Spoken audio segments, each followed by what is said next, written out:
SS증권방송 시청자 여러분 안녕하세요. 여러분들의 생활에 활력을 불어넣는 비타민 같은 시간 이윤희의 스마트 생활 정보입니다. 네, 오늘은 오후 저와 함께 클래식 세계로 가는 날인데요. 오늘은 또 2014년도 마지막 클래식 세계로 가는 날이자 또 2014년 장 마지막 마감 날이기도 했습니다. 네, 그래서 오늘은 특별한 이야기로 좀 채워볼까 하는데요. 그럼 이윤희의 스마트 생활 정보 지금부터 시작합니다.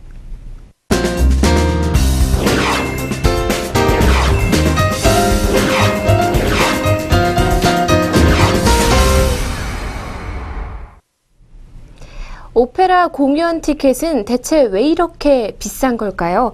라는 질문 자주 받게 됩니다. 당연한 일이지만 오페라 극장을 정기적으로 찾는 오페라의 인구가 우리나라에는 그리 많지 않습니다. 네, 그래서 한 시즌 동안 한 오페라가 극장에서 몇 작품을 번갈아 하면서 레퍼토리 시스템이 정착되지 않았고요. 무대 세트와 의상을 장기 보존했다가 다시 무대에 올릴 수 있는 여건 또한 제대로 갖춰지지가 않았습니다. 결국 막대한 제작비를 들여서 만든 오페라의 작품을 4, 5회 공연 후에는 폐기하는 일이 많다가 보니까요. 티켓이 자연스럽게 비싸질 수밖에 없다고 합니다. 네, 한편의 오페라를 무대에 올리기까지의 과정. 물론 뉴욕, 밀라노, 런던, 빈과 같은 세계 대도시의 유명 오페라 극장들의 상위 티켓 가격을 보면요. 대체로 이 서울에서 열리는 가격의 수준을 앞지르고 있습니다. 다만 우리나라에 비해서 티켓 가격의 카테고리가 훨씬 세분화되어 있다는 것이 그 특징이라고 할 수가 있는데요. 네, 대도시 유명 극장이 아닌 경우에는요, 서울보다는 훨씬 싼 가격으로 오페라 공연을 관람을 할 수가 있다고 합니다. 네, 그러나 세계 어느 곳이든 영화나 연극에 비해서 오페라 티켓이 비싼 것은 당연한데요. 네, 티켓이 비싼 데는 수많은 이유들이 있겠지만, 간단히 답하자면 공연을 한 편 올리는데 돈이 많이 들어가기 때문입니다. 네, 한편의 오페라가 무대에 올라가기까지의 과정, 대단히 복잡하기 때문인데요. 자, 그럼 이번 시간에는요, 오페라가 제작되는 과정에 대해서 알려드리도록 하겠습니다. 네, 첫 번째는요, 원작 소설과 희곡을 선정하는 겁니다. 베르디와 바그너를 비롯해서 많은 오페라 작곡가들은 문학에 관심과 조예가 깊었습니다. 이들은 셰익스피어, 위고, 프레보, 괴테, 슐러, 푸시킨 등 여러 문호들의 작품 또는 중세 문학과 신화, 전설 등에서 소재를 구해서 대본가에게 대본을 의뢰하거나 또는 직접 대본을 썼습니다. 현대 창작 오페라 역시 소설을 토대로 하거나 이미 연극으로 공연된 작품 중에서 성공적인 작품들을 골라서 이를 바탕으로 대본을 구상하는 경우가 많은데요.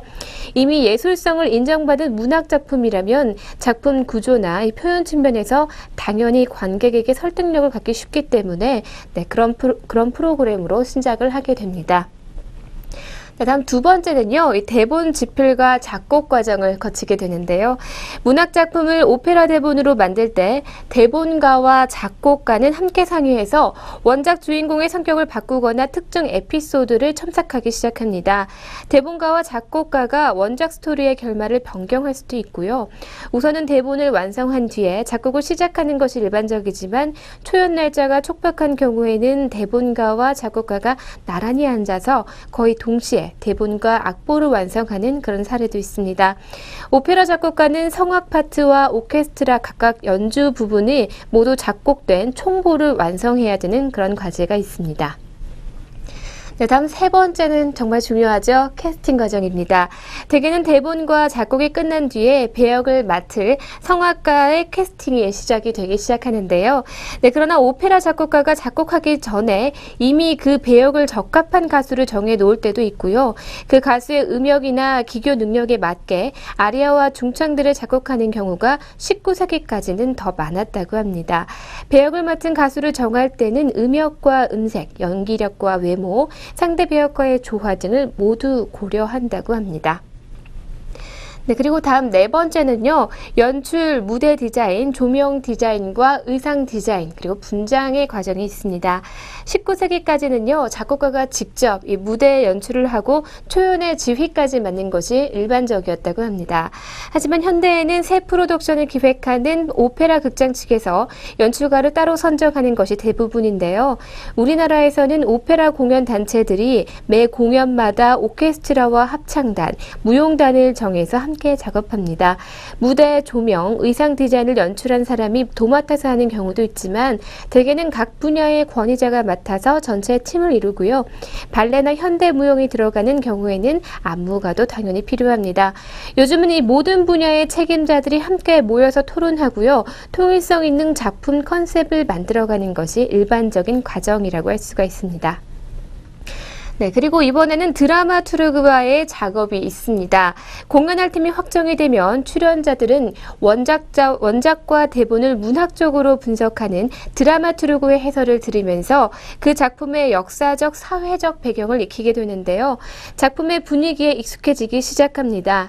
이런 그룹 스터디 형식은 일방적으로 지식을 전달받는 장이 아니고 작품을 어떻게 해석할 것인가 토론하는 그런 발전적인 모임이 될 수 있습니다.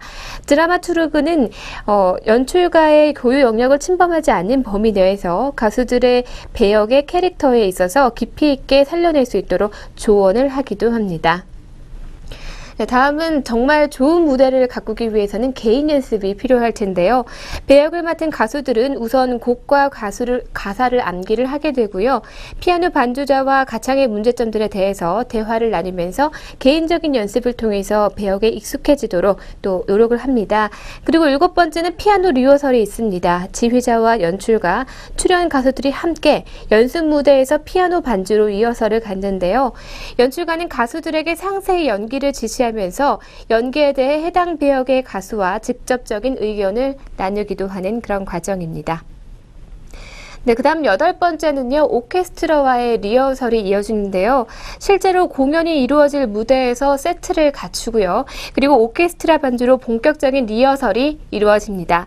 연출가는 가수들과 함께 무대 위의 동선을 확정하고요. 연기의 디테일을 결정하게 됩니다. 그다음 마지막으로 9번째입니다. 바로 드레스 리허설인데요. 만들어진 의상을 도착하면 가수들에게 입혀보고 또 수정하는 그 드레스 피팅 과정들이 이루어지고 있는데요. 가수들은 무대 의상을 갖춰 입고 분장을 한 상태로 무대에 섭니다. 조명 디자이너가 입력해둔 조명을 리허설 단계에 맞춰서 시험해 보고요. 드레스 리허설 전에 무대 전환과 조명 등을 테스트해보는 기술 리허설을 별도로 하는 것이 원칙이지만 여건이 허락하지 않을 경우에는 드레스 리허설과 함께 진행이 되기도 합니다. 자, 이렇게 여러 가지 9개의 단계를 거쳐서 오페라가 무대에 올려지게 됩니다. 대형 군중 장면이 많아서요. 합창단과 무용단의 규모가 크다면 의상만 해도 한 번의 공연에 수백 벌의 의상이 필요합니다. 제작비도 정말 어마어마하게 들어간다고 하는데요. 우리나라의 오페라 공연은 대체로 리허설 기간이 너무 짧기 때문에 막이 오른 뒤에 날마다 공연의 질이 나아지는 경우들이 많다고 합니다. 네, 지금까지 오페라 제작 과정에 대해서 알아봤습니다.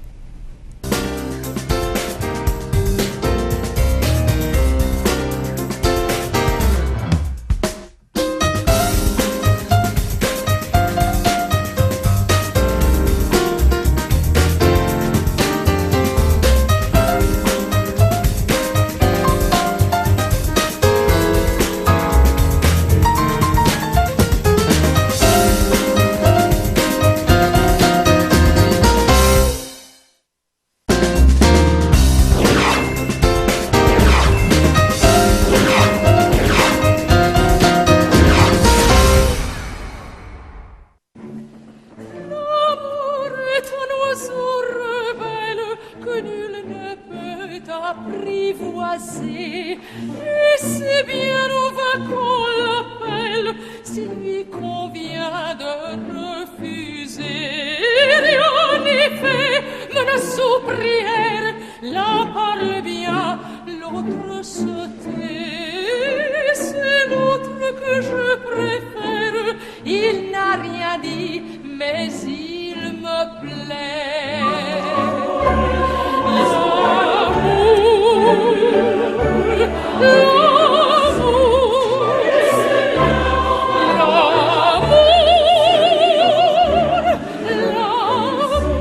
L'amour est enfant de bohème, il n'a jamais connu de loi. Si tu ne m'aimes pas, je t'aime. Si je t'aime, prends garde à toi. Si tu ne m'aimes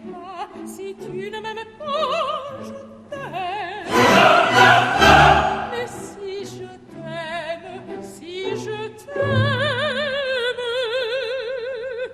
Prends garde à toi.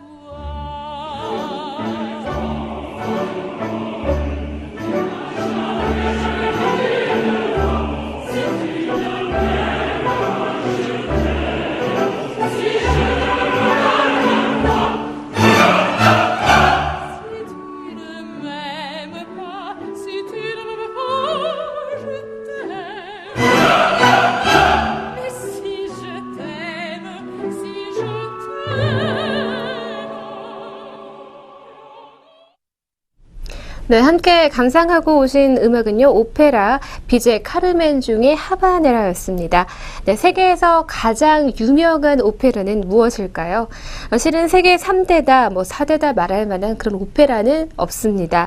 다만 세계 3대 오페라 작곡가로는요, 바그너와 베르디, 그리고 푸치니를 꼽고 있습니다. 네, 독일의 바그너, 이탈리아 베르디와 함께 3대 국민 오페라 작곡가로 불리워지는 비제는요, 프랑스의 독자적인 오페라 음악의 작곡가로 유명한데요. 그의 바로 대표작이 카르멘인 거죠. 네, 그리고 작곡가별로 3대 오페라 작품을 선정하기도 하는데요. 먼저 모차르트의 3대 오페라라고 하면요. 돈 조바니와 피가로의 결혼, 그리고 마적을 꼽고 있고요. 베르디의 3대 오페라라고 하면 리골레토와 라트라비아타, 일 트로바토레를 꼽고 있습니다. 물론 아이다와 나부코 등도 유명하고요. 또 바그너의 유명한 오페라라고 하면요. 타노이조와 로헨그린, 트리스탄과 이졸데, 니벨룽겐의 반지, 그리고 방황하는 네덜란드인을 꼽고 있습니다. 네, 그리고 푸치니의 3대 오페라라고 하면 토스카와 나비 부인, 그리고 라보엠, 최근에는 투란도트를 또 꼽기도 합니다. 네, 그래서 오늘은요, 좀 대중들에게 익숙한 오페라 음악으로 선정을 해서 여러분들에게 들려드렸는데요. 앞서서는 비제 카르멘 중에 하바네라를 들었고요. 그런 끝으로 모차르트의 마적에 나오는 밤의 여왕 들으면서 오늘 이 시간을 마치도록 하겠습니다.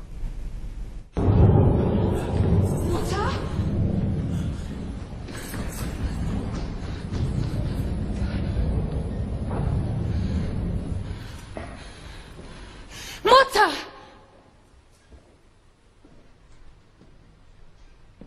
Wo ist der Jüngling, den ich an dich sandte?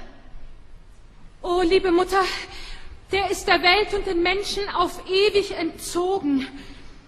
Er hat sich den Eingeweihten gewidmet. Den Eingeweihten! Ja,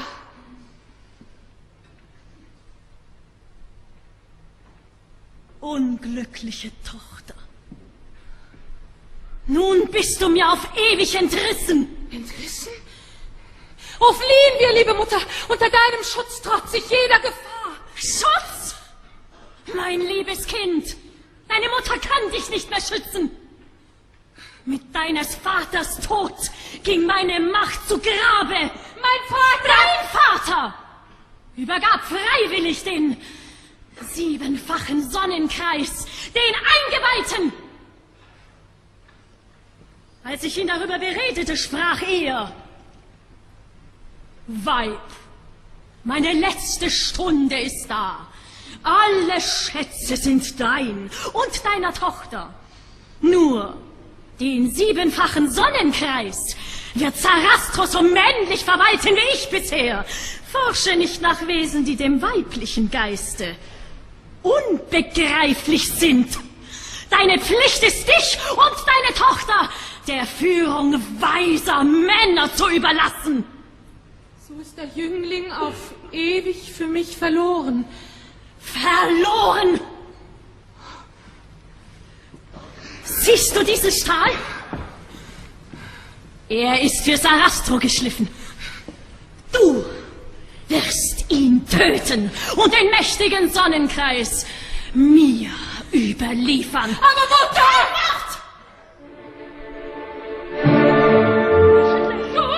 Kommt in meinem Herzen! Tod! Zum Mordung! Tod! Um mich her! Hält nicht durch dich! Sarasa Todesschmerzen! Sarasa Todesschmerzen! So bist du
오늘의 스톡 시간입니다. 네, 이번 주도 증권사 추천 종목으로 두 종목 준비했습니다. 첫 번째 추천 종목은요, 대신증권에서 추천한 종목으로 휴비치입니다. 종목 번호는 065510입니다. 내년 본업인 안경 전용 검사 장비 신제품 약 3종 출시로 성장 궤도의 복귀가 현재 예상이 되고 있고요. 상해 법인을 통해 자체 브랜드로 중가 제품 판매와 아직 매출 비중은 낮지만 본사와 달리 호실적을 유지하고 있습니다. 네, 휴비치는 안과와 안경 조명 필수 진단기기인 자동 거망기, 그리고 자동 렌즈미터, 근접 시력 진단기, 디지털 리프렉터, 차트 프로젝터, 그리고 리플렉션 테이블과 세극 등 현미경을 개발하고 생산, 판매하는 안광학 의료기 전문 업체입니다. 전체 매출의 약 85%가 수출 비중을 나타내고 있고요. 진단기기는 시장 규모 면에서 미국과 유럽 주요 4개국과 일본의 비중이 약 70% 이상을 차지하고 있습니다. 향후에는 선진국 시장 이외의 개발도상국으로의 매출 비중 확대를 위해서 노력하고 있는 그런 업체입니다. 네, 계속해서 두 번째 종목 알려드리도록 하겠습니다. 이번도 대신증권에서 추천한 종목이고요. 아모레퍼시픽입니다. 종목 번호는 090430입니다. 네, 특정 채널과 브랜드에 치우치지 않은 튼실한 성장, 이 다양한 가격대 브랜드와 여러 채널을 두루 견조해서 성장을 하고 있는 그런 업체인데요. 고가와 중저가, 그리고 헤어앤바디, 해외 사업까지 전 사업 부문에 걸쳐서 추세적인 마진이 개선이 되고 있습니다. 네, 아모레퍼시픽은 화장품과 생활용품, 식품 제조와 판매를 영위하고 있고요. 사업 부문으로는 크게 화장품에는 기초 메이크업 외 기타 화장품이 있고요. 또 MCNS 사업 부문으로 구분이 되어 있습니다. 매출 비중은 8대2 정도를 나타내고 있고요. 화장품 시장의 점유율은 2012년 말 기준으로 31.6%를 차지하고 있습니다. 동사는 주요 상표 중에 하나인 설화수는요, 2011년 본격적으로 중국 시장에 진출을 하게 됐는데요. 중국 시장에서의 판매 호조에 힘입어서 매출 성장을 달성하고 있습니다. 또한 해외 채널 확장과 성장 모멘텀이 강화될 것으로 기대가 되고 있는 그런 종목입니다. 네, 지금까지 대신증권에서 추천한 종목이죠. 휴비치와 아모레퍼시픽에 대해서 알아봤습니다.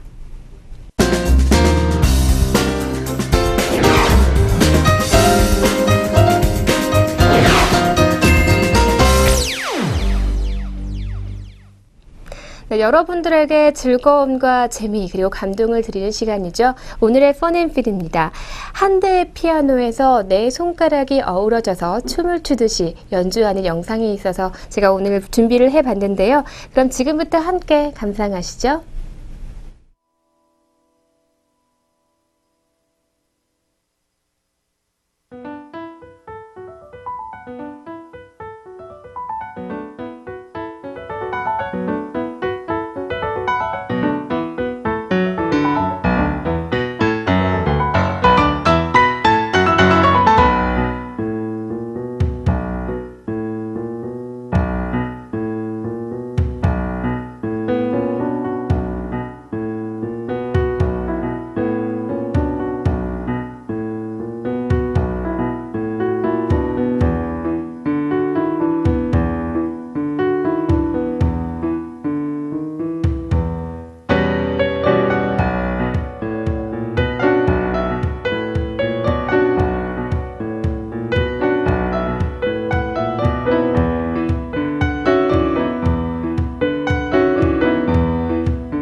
네, 더 많은 사람들이 연탄하는 세상 만들기 피아노 그룹 더 세렌디피티의 공연이었습니다.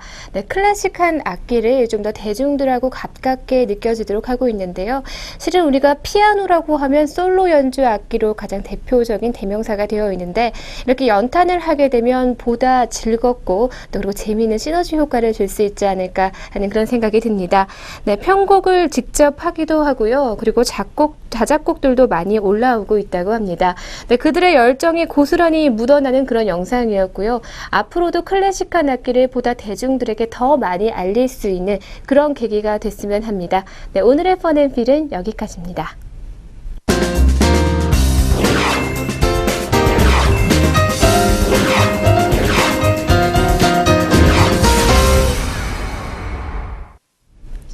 네, 벌써 2014년도 하루 정도 남겨두고 있는데요. 이렇게 해넘이가 있을 때마다 또 떠오르는 해에 대해서 우리는 새로운 목표를 갖게 됩니다. 네, 지는 해를 보내면서 새로운 목표는 보다 희망찬 그런 목표들로 채워졌으면 하는 바람입니다. 네, 여러분들 이렇게 마감하시면서 어떤 준비들을 하고 계신지가 정말 궁금한데요. 또 2015년 새해가 밝게 또 떠오르기 시작하며 새로운 삶들이 펼쳐질 것을 또 기대하게 됩니다. 네, 오늘 제가 준비한 내용은 여기까지고요. 저는 내일 이 시간 더욱 알찬 내용으로 함께하도록 하겠습니다. 시청해주신 여러분 고맙습니다.